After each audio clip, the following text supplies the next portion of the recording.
La noche en que todo comenzó, nadie en la colonia Linda Vista, al norte de Ciudad de México, imaginaba que ese verano marcaría a varias familias para siempre. Era julio de 2001, y en las noticias solo se hablaba de la crisis económica en Argentina, del nuevo siglo que todavía se sentía extraño, de los sueños de quienes pensaban que el futuro sería más fácil. En una casa de fachada sencilla, con portón metálico verde ya despintado, la familia Herrera cenaba sin saber que esa sería la última vez que verían a su hijo tal como lo conocían. Antes de seguir con esta historia, si te gustan estos relatos basados en desapariciones reales y misterios humanos, te invito a suscribirte al canal y a dejar en los comentarios desde qué ciudad y país nos estás viendo. Eso nos ayuda muchísimo a seguir trayendo historias como esta.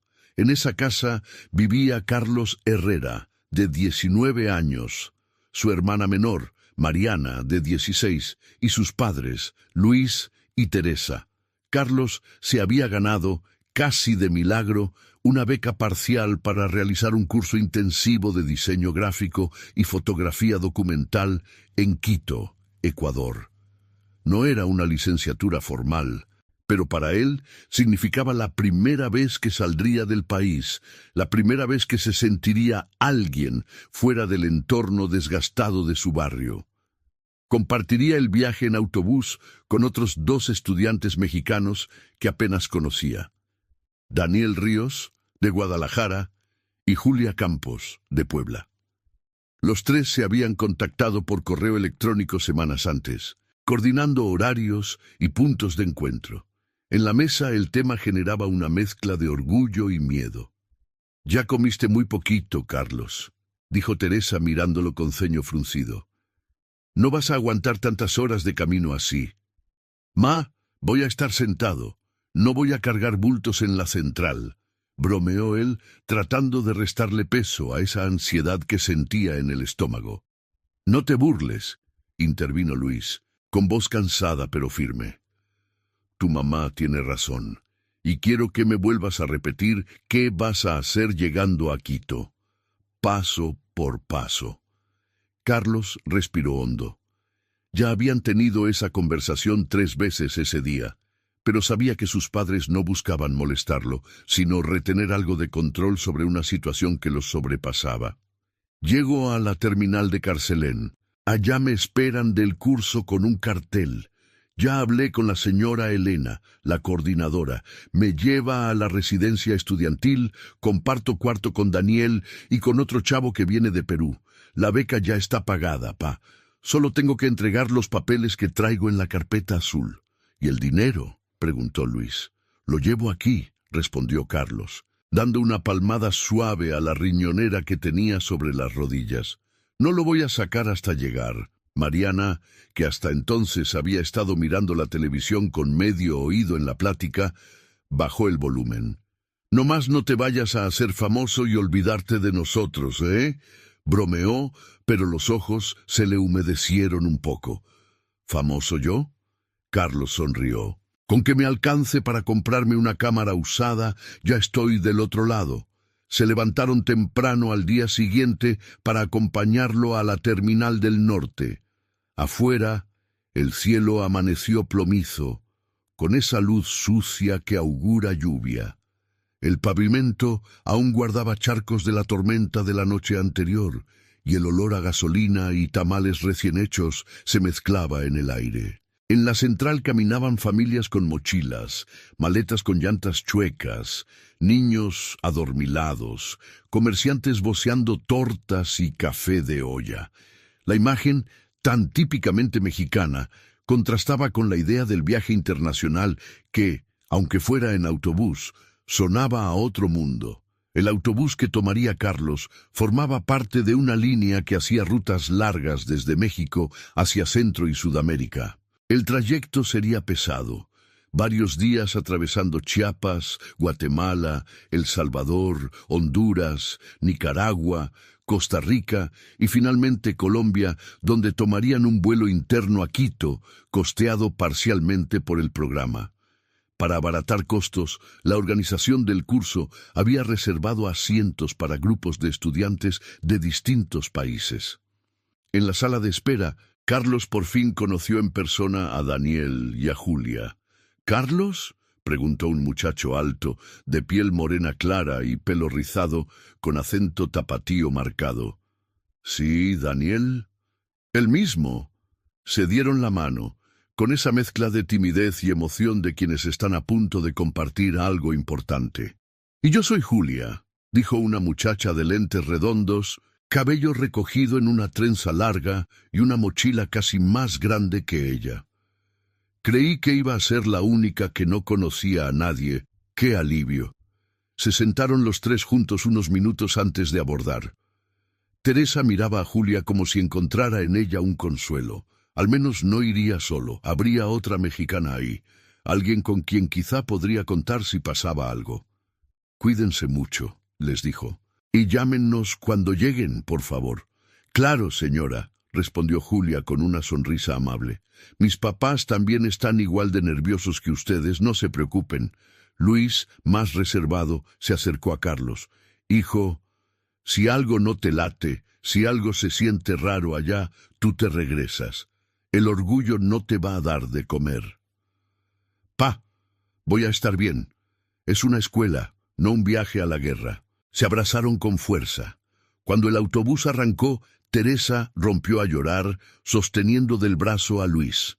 Mariana, en silencio, miró cómo el vehículo se iba haciendo pequeño hasta perderse entre otros tantos. Los primeros días de viaje transcurrieron sin grandes incidentes, al menos según las llamadas que Carlos hacía desde cabinas telefónicas en las terminales donde bajaban a descansar. La comunicación no era tan sencilla como años después lo sería con los celulares inteligentes. Dependía de tarjetas telefónicas, de encontrar cabinas disponibles, de que la línea no estuviera saturada. Aún así, cada noche, o cada 2 noches, cuando el camino se complicaba, Carlos marcaba a casa. «Ma, ya pasamos la frontera con Guatemala. Está bien pesado el calor, pero todo tranquilo. Daniel ronca horrible, eso sí». «¿Comen bien?», preguntaba Teresa. «Pues, comestible. Pero no te preocupes, también traigo las tortas que me hiciste». «Bueno, ya me las ando acabando». En una de esas llamadas, mencionó por primera vez una incomodidad que, en su momento, no les pareció grave. «Oye, pa, aquí en el camión se subió un señor hace rato en la parada de Tapachula. Trae un gafete de la organización del curso, pero como que, no sé, se siente raro». «¿Raro cómo?», quiso saber Luis. «Pues, como que nos mira mucho a nosotros tres, a Julia, a Daniel y a mí. Dice que nos va a cuidar el viaje, pero la verdad, casi no platica. Nomás está sentado hasta atrás viendo. Igual soy yo, que ya me estoy paranoiqueando». «No descuides tus cosas», respondió Luis, tratando de sonar calmado. «Y no firmes nada que no entiendas.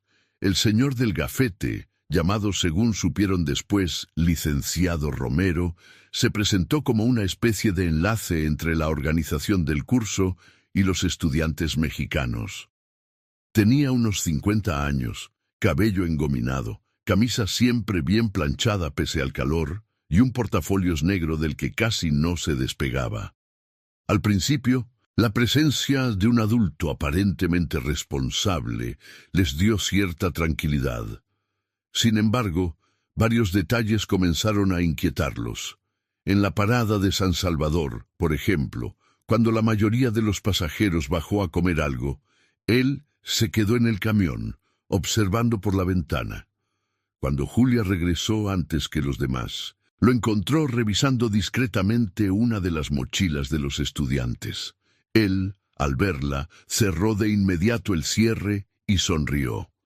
Solo estaba viendo que estuviera bien guardado el dinero, dijo, sin que ella hubiera preguntado nada. «Yo traigo mi dinero conmigo», respondió Julia desconfiada. Esa noche, en los asientos del fondo, los 3 jóvenes platicaron en voz baja. «A mí no me cae bien», murmuró Daniel. Algo trae entre manos. Quizá de verdad lo mandan de la organización, intentó justificar Carlos. Igual le dijeron que nos cuidara. ¿Cuidar? Revisar mochilas no es cuidar, insistió Julia. Mañana, si se puede, preguntamos en la siguiente terminal por la escuela, a ver si lo conocen. No lo sabían, pero esa conversación sería una de las últimas que alguien podría reconstruir con certeza antes de que la historia se bifurcara en versiones contradictorias y silencios incómodos. Los Herrera siguieron recibiendo llamadas esporádicas hasta llegar a Colombia. En la última, unos días antes de la desaparición, Carlos sonaba cansado, pero emocionado. Ya casi, falta solo el vuelo a Quito. Nunca me he subido a un avión. Ay, hijo, que Dios vaya contigo, respondió ella, sin saber que esa frase cobraría con el tiempo un peso insoportable. Después de esa llamada, el teléfono dejó de sonar en la casa de Linda Vista. Pasaron 2 días, luego 3. Al principio pensaron que quizá el trayecto se había complicado, que habría demoras. Pero los medios de transporte, por muy rudimentarios que fueran en algunos tramos, seguían un cierto orden. Se suponía que, a más tardar en 4 días, Carlos ya estaría instalado en la residencia estudiantil y podría volver a comunicarse. El 5.º día, Teresa empezó a marcar al número de contacto de la coordinadora en Quito. La voz de una recepcionista respondió con acento ecuatoriano suave. Escuela Andina de Diseño y Comunicación, buenos días. Buenas tardes. Soy la mamá de un estudiante mexicano, Carlos Herrera. Viene en camino para el curso de verano. Quisiera saber si ya llegó. Un momentito, por favor. Los segundos que siguieron se le hicieron eternos. Podía escuchar al fondo el sonido de teclas, pasos, alguna risa lejana. Luego volvió la voz. Señora, por el momento no tenemos a ningún estudiante mexicano registrado con ese nombre. ¿Cómo que no? Teresa apretó más fuerte el auricular. Ya se hizo el pago. Él viene en autobús desde México. Entiendo. ¿Podría repetir el nombre, por favor? Carlos Herrera Ortiz. No, señora, no figura, pero quizá viene en otro grupo. El curso comienza en 2 días. Todavía hay estudiantes por llegar.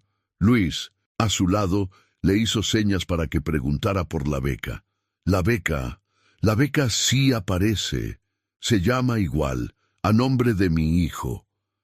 Aquí no llevamos ese control. Tendría que hablar con la señora Elena, la coordinadora.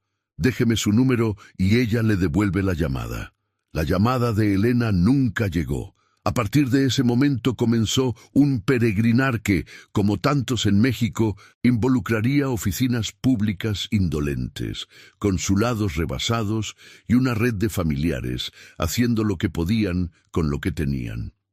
En la Secretaría de Relaciones Exteriores, los Herrera se enfrentaron a la realidad de ser una familia de clase trabajadora tocando puertas gigantes.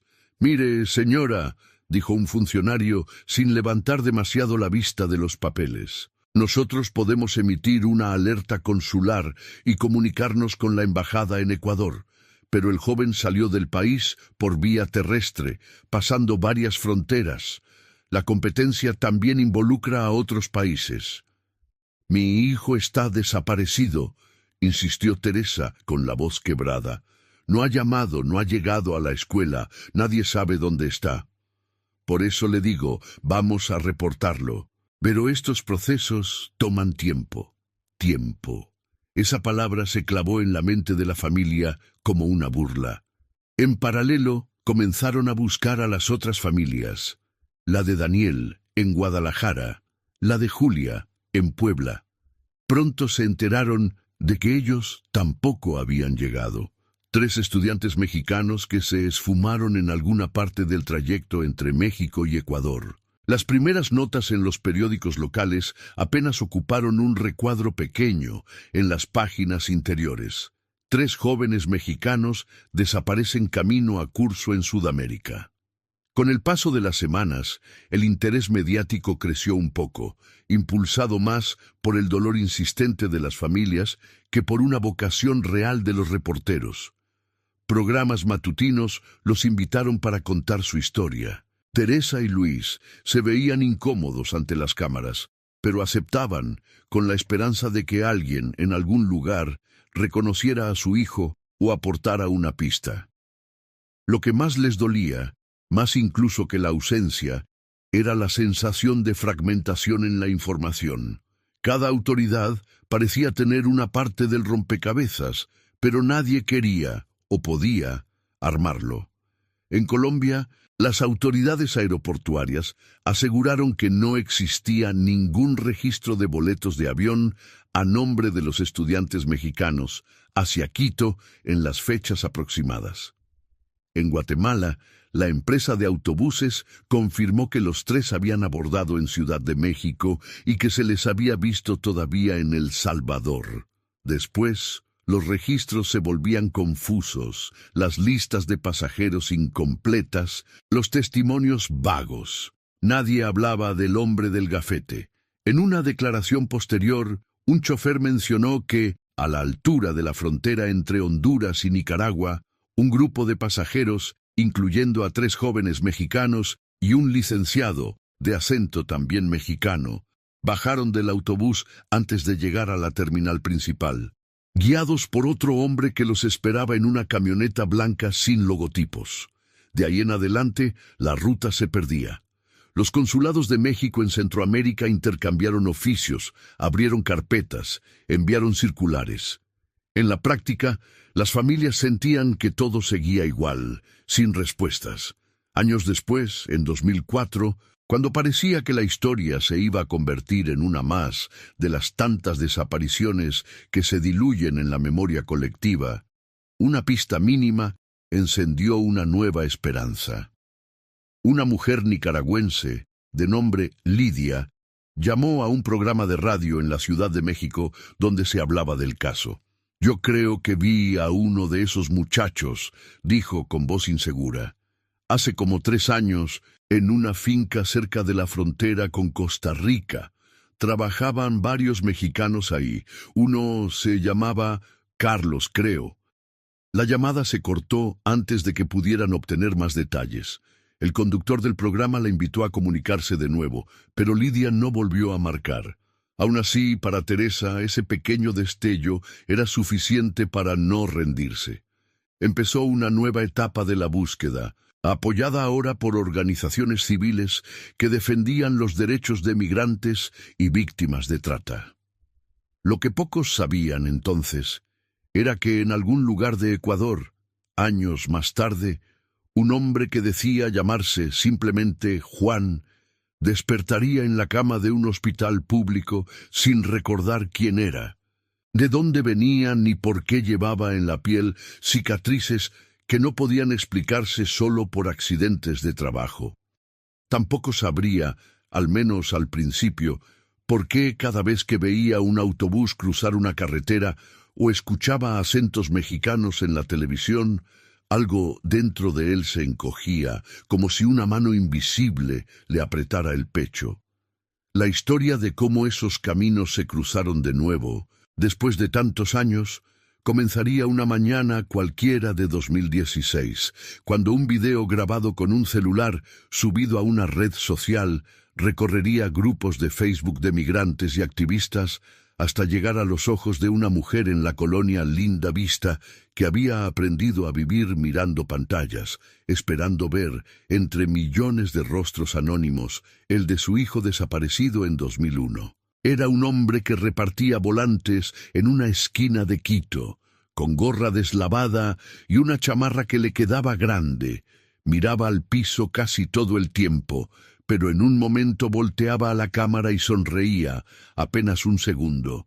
Fue suficiente para que Teresa dejara caer el celular de sus manos, con un grito ahogado, segura de estar viendo, 15 años después, al niño que una vez había despedido en la terminal del norte. Nadie, ni siquiera ella, estaba preparada para la segunda parte de ese descubrimiento. Cuando por fin lograran contactarlo, ese hombre mexicano en Ecuador no recordaría nada de su pasado. Ni su nombre, ni su familia, ni el viaje de 2001. Nada. Solo un vacío. Un vacío que obligaría a todos a mirar hacia atrás, revisar cada decisión y cada omisión, cada silencio, intentando reconstruir por qué 3 estudiantes se habían desvanecido en el camino.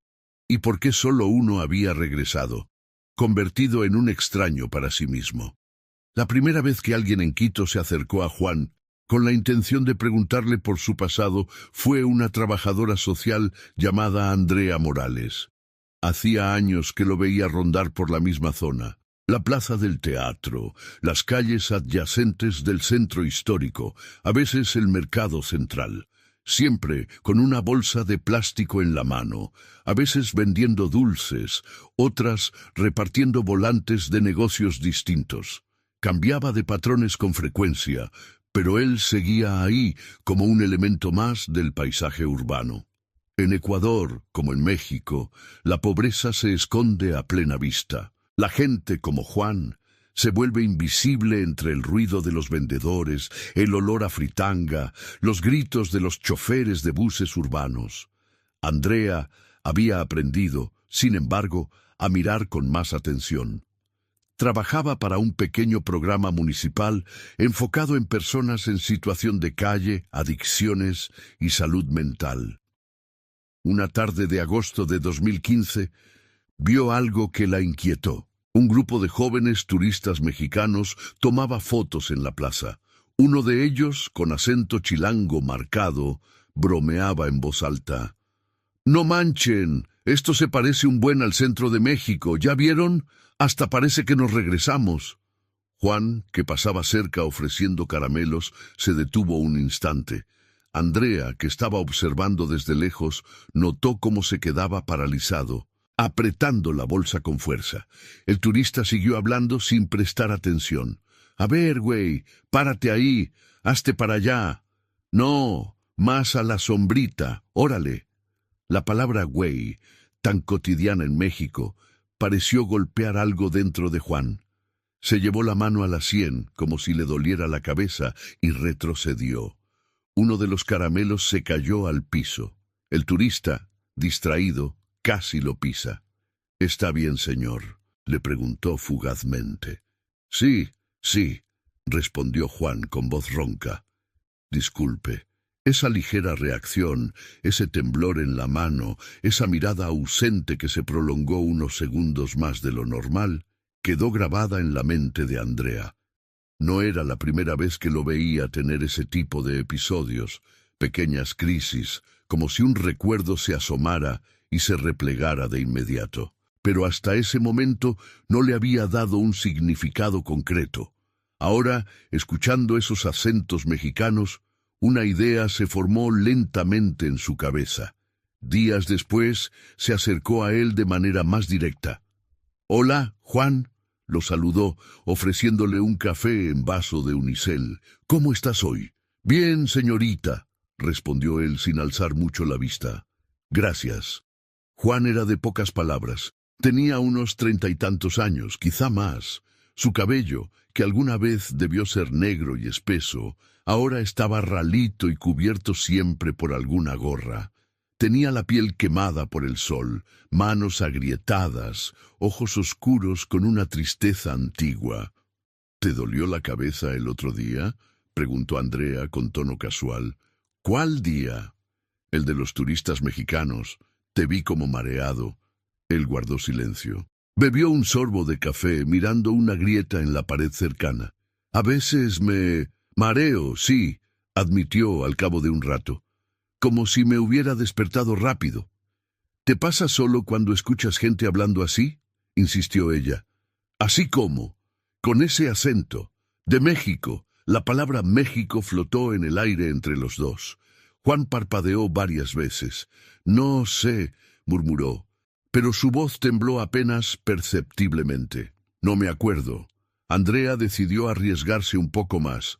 Sacó de su mochila una hoja impresa con una lista de países latinoamericanos y banderas pequeñas, material que usaba en algunos talleres. Mira, Juan, ¿me puedes decir de cuál país te gusta más la bandera? Él miró las imágenes con cierta indiferencia, hasta que sus ojos se detuvieron un poco más en la tricolor verde, blanca y roja, con el águila en el centro. No señaló nada, pero sus pupilas se agrandaron apenas. Andrea notó que sostenía el vaso con más fuerza. ¿Esa te gusta?, señaló ella la bandera de México fingiendo neutralidad. No, sé, musitó él.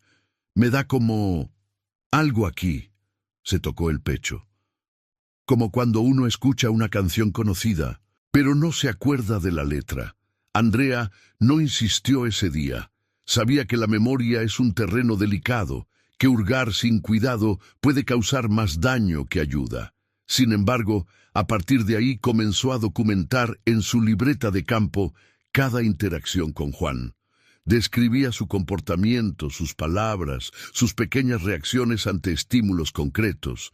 Sin ser especialista en neuropsicología, intuía que no se trataba simplemente de un hombre sin papeles que había decidido adoptar un nombre genérico. Había algo roto en su historia personal. A finales de 2015, en uno de los talleres de capacitación para trabajadores sociales, un ponente colombiano habló de casos de migrantes desaparecidos y de personas sin identidad clara en distintos países de la región. Mostró diapositivas con cifras, mapas, siglas de organizaciones. Andrea levantó la mano. ¿Qué pasa con las personas que no recuerdan quiénes son?, preguntó. No porque sean menores ni porque tengan discapacidad intelectual, sino porque parecen haber olvidado su pasado. Sucede más de lo que creemos, respondió el ponente. Traumas, accidentes, golpes en la cabeza, situaciones de violencia extrema. A veces la mente se protege borrando partes de la memoria. La frase violencia extrema se le quedó clavada. Recordó a Juan sus cicatrices. Una línea larga y mal suturada en el costado derecho. Marcas viejas en la espalda, como de quemaduras superficiales. No eran heridas de una sola historia, sino de varias, acumuladas. Fue a raíz de esa charla que se integró, casi por casualidad, a un grupo cerrado de Facebook, donde activistas mexicanos compartían fichas de búsqueda de desaparecidos, intercambiando información con colectivos de Centroamérica y Sudamérica. Al principio, Andrea solo leía. Le impactaba la cantidad de rostros, edades, historias, familias completas buscando a alguien desde hacía décadas. Una noche de insomnio, se encontró con una publicación que llamó especialmente su atención. 3 estudiantes mexicanos desaparecidos en ruta hacia Ecuador, 2001. Había fotos de los jóvenes, recortes de periódicos amarillentos, una cronología básica de lo que se sabía del caso. La imagen de Carlos, con su sonrisa tímida y el cabello ligeramente levantado por el gel barato, tan de moda a principios de los 2000, le recordó de inmediato a Juan, aunque los años y la vida en la calle hubieran transformado aquel rostro. Las facciones estaban ahí, la forma de la nariz, la línea de la mandíbula, la curva de las cejas. Andrea dudó varios días antes de hacer algo con esa intuición. No quería alimentar falsas esperanzas en nadie. Sabía, además, el daño que puede causar una identificación apresurada. Pero la inquietud no la dejaba en paz. Decidió, como primer paso, hablar con Juan de forma más directa sobre su memoria. Se encontraron una tarde nublada en la esquina donde él solía repartir volantes de una ferretería. Las montañas que rodean Quito se recortaban oscuras contra el cielo gris. El viento frío se colaba entre los edificios coloniales. «Juan, ¿alguna vez has ido a un médico por lo de tu memoria?», preguntó Andrea sin rodeos. «¿Para qué?», respondió él, con una mueca que era mitad risa, mitad resignación. «Yo estoy bien. Como, duermo, trabajo cuando hay. ¿Para qué necesito un doctor?». Para saber quién eres, dijo ella despacio, para saber de dónde vienes. Él guardó silencio. Sus ojos evitaron los de ella. A veces sueño cosas, admitió, al cabo de un rato, pero no sé si son mías o de alguien más. ¿Qué cosas? Un autobús, grande, carretera, gente que habla distinto, una muchacha de trenza larga que se ríe, un señor con un maletín negro y lluvia, mucha lluvia. Pero me despierto y se me olvida, solo sé que estoy cansado, siempre cansado. Andrea contuvo la respiración. La descripción coincidía demasiado con fragmentos del relato de los estudiantes desaparecidos que ella había leído. Podían ser coincidencias, sí, pero también podían ser grietas en una historia más grande. ¿Te gustaría intentar recordar?, preguntó. ¿Y si no me gusta lo que encuentro?, replicó él con una honestidad desarmante. Esa frase revelaba algo importante. Aunque dijera no recordar su pasado, había en Juan una intuición profunda de que lo que se escondía ahí no era agradable. Era miedo a sí mismo, a lo que pudiera descubrir. También puede haber gente que te esté buscando, dijo Andrea con suavidad. Alguien que no haya dejado de pensar en ti en muchos años. Juan desvió la mirada hacia el flujo de coches en la avenida. El ruido de los motores, los bocinazos, el canto lejano de un vendedor ambulante. Todo conformaba una sinfonía caótica que, para él, era casi un arrullo conocido. «Si me están buscando», murmuró. Llegaron tarde. A pesar de la resistencia inicial, aceptó, semanas después, acompañarla a un pequeño centro de salud donde trabajaba una neuropsicóloga que colaboraba ocasionalmente con el programa social. Ahí comenzaron a hacerle algunas pruebas básicas de memoria, atención, reconocimiento de rostros y lugares. Los resultados, aunque preliminares, apuntaban a una amnesia retrógrada parcial. Juan parecía haber perdido buena parte de los recuerdos anteriores a cierto punto de su vida, conservando en cambio habilidades prácticas, lenguaje, conocimientos generales. Recordaba cómo usar dinero, cómo desplazarse por la ciudad, cómo relacionarse con la gente en contextos cotidianos. Lo que faltaba era la historia personal detrás de esas capacidades.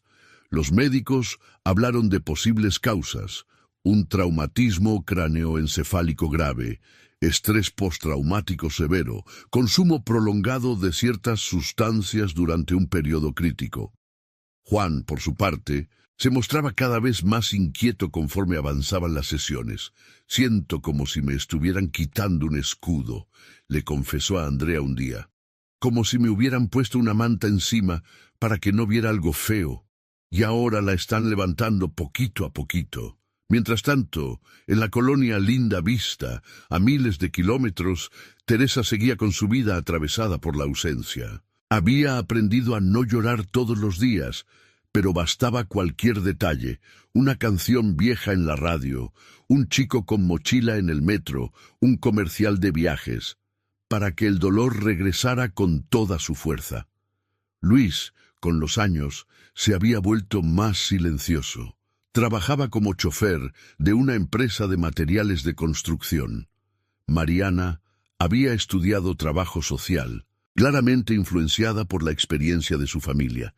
Participaba en colectivos de búsqueda de personas desaparecidas, marchaba con fotos de desconocidos colgadas al pecho, repetía consignas que pedían justicia no solo por su hermano, sino por miles. Una noche de marzo de 2016, mientras navegaba por uno de los grupos de Facebook de familias buscadoras, Mariana vio un enlace compartido por una activista ecuatoriana. El texto decía: «¿Alguien reconoce a este hombre? Podría ser mexicano. Fue visto en Quito». Abrió el video casi por inercia, sin esperar nada. Ya había visto muchos casos parecidos, muchas falsas alarmas.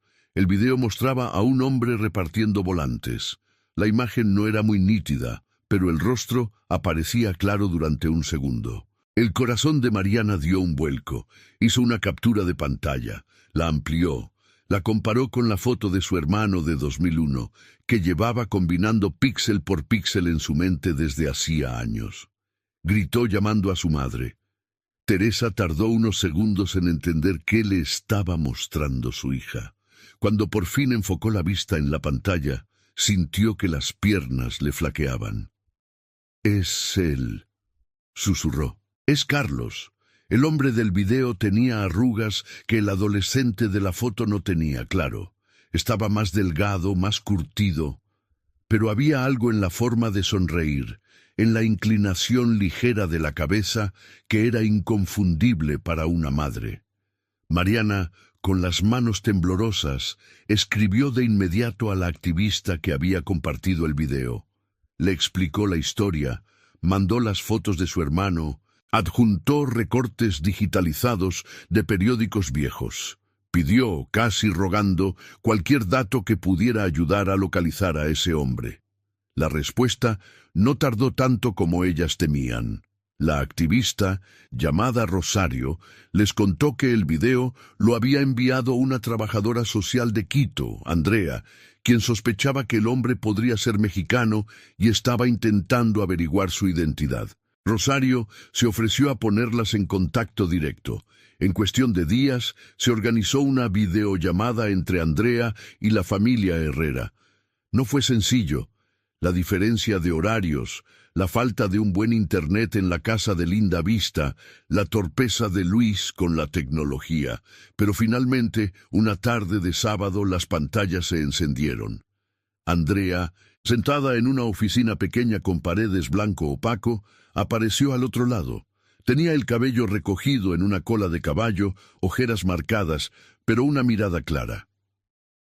«Señora Teresa, Mariana, don Luis», saludó con voz suave. «Mucho gusto».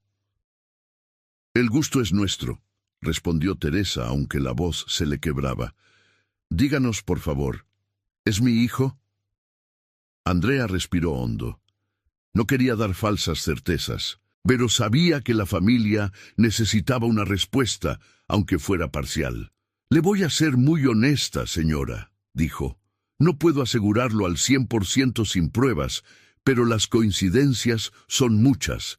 El parecido físico, algunas cosas que recuerda, la edad aproximada. Él no sabe su nombre, no recuerda su pasado. Yo creo que es muy probable que sea Carlos». Luis intervino, con esa mezcla de incredulidad y temor. «¿Qué quiere decir con que no recuerda su pasado?» «Tiene lo que parece ser una amnesia retrógrada», explicó Andrea. «No recuerda nada, o casi nada, de antes de los últimos años. Sabemos que lleva bastante tiempo en Quito, pero no sabemos cómo llegó ni qué pasó antes. La palabra amnesia cayó en la sala como un objeto extraño, ajeno a la realidad cotidiana, pero cargado de significados de telenovela, de películas. Esa era la referencia que tenían. Historias melodramáticas donde los personajes pierden la memoria y la recuperan de forma conveniente. Mariana, sin embargo, entendió de inmediato las implicaciones reales. «¿Él sabe que quizá lo estamos buscando?», preguntó. «Todavía no», admitió Andrea. «He sido muy cautelosa. No quiero confrontarlo con algo tan grande sin tener al menos una base sólida.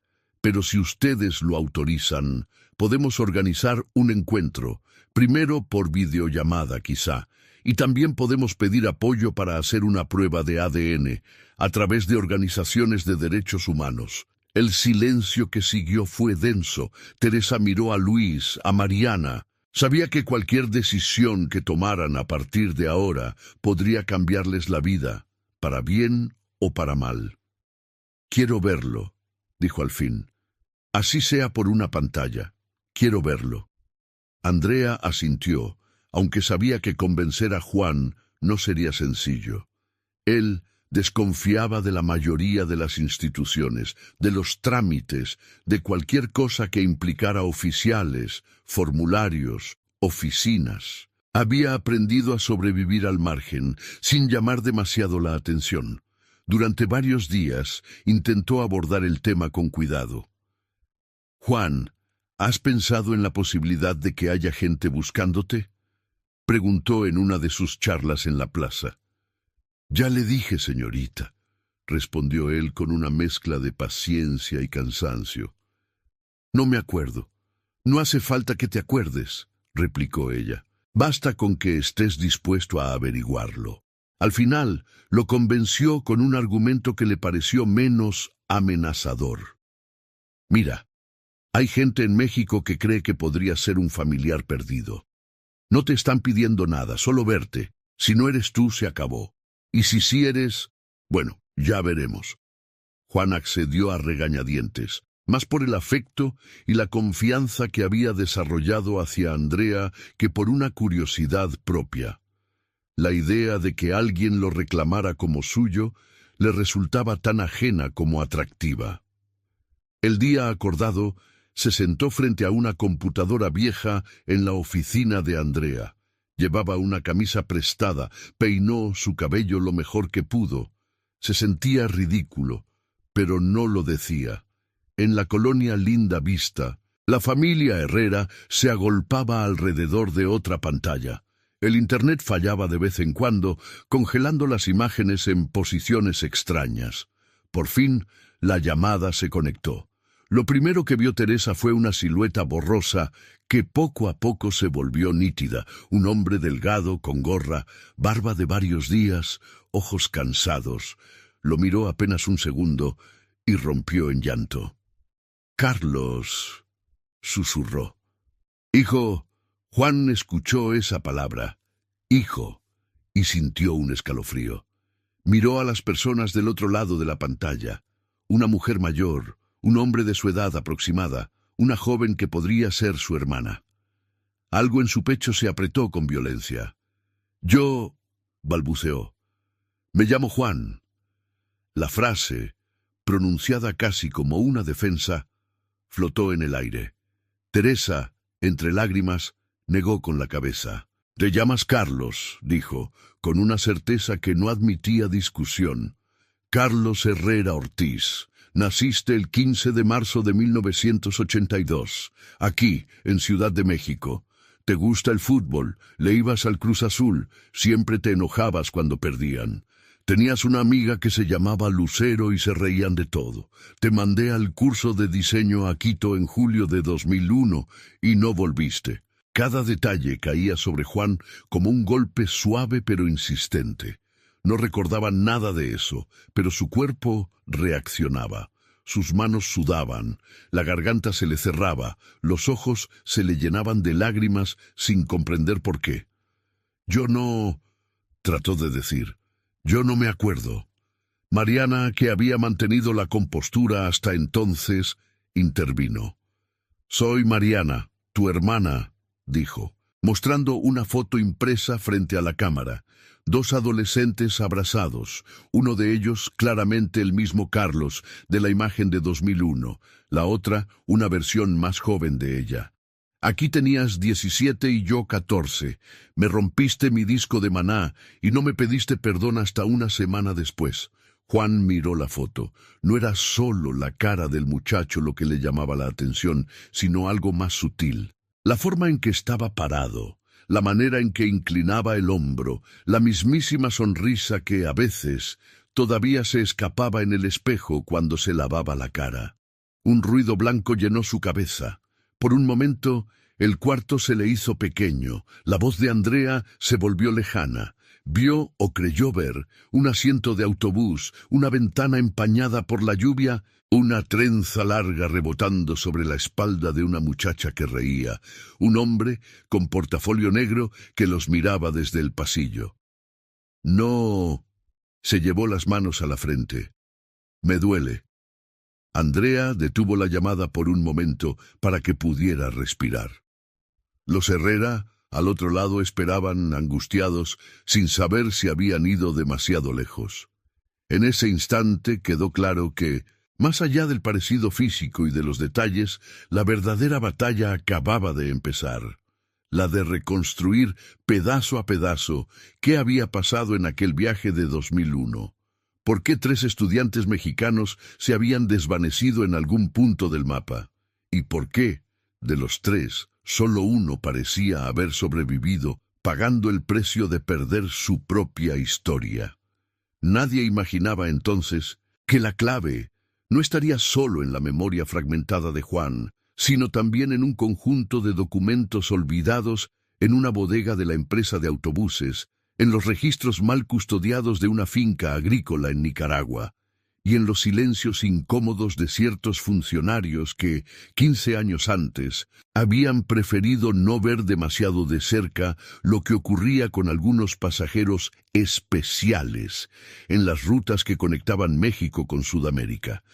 El camino hacia la verdad apenas comenzaba, y con él llegaría no solo la posibilidad de recuperar a un hijo, sino también de enfrentarse al destino de los otros 2 jóvenes que nunca regresaron, Daniel y Julia. Porque si Juan era Carlos, entonces la pregunta inevitable sería, ¿dónde estaban ellos? ¿Y quién en realidad había organizado aquel viaje que, bajo la apariencia inofensiva de un curso de verano, escondía algo mucho más oscuro?